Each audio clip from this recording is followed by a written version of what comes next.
अमेरिकेत काम करणाऱ्या लाखो परदेशी व्यावसायिकांना विशेषतः भारतीय कामगारांना मोठा धक्का बसलाय। अमेरिकेच्या गृह सुरक्षा विभागानं परदेशी नागरिकांसाठी स्वयंचलित वर्क परमिट मुदतवाढ रद्द केली आहे। एकदा नवीन नियम लागू झाल्यानंतर जर वर्क परमिटची मुदत संपली तर नूतनीकरण मंजूर झालं नाही।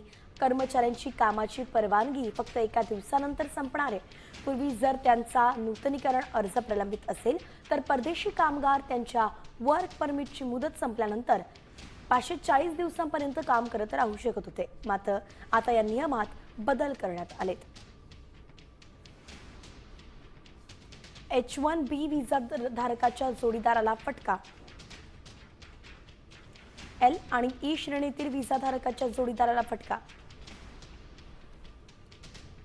आश्रय निर्वासितांचा दर्जा मिळालेल्या परदेशी नागरिकांना दणका। F1 व्हिसा धारक विद्यार्थ्यांना फटका। आणि राजनयिक मोहिमेवरती आंतरराष्ट्रीय संस्थेत कार्यरत असलेल्या कर्मचाऱ्यांनाही फटका।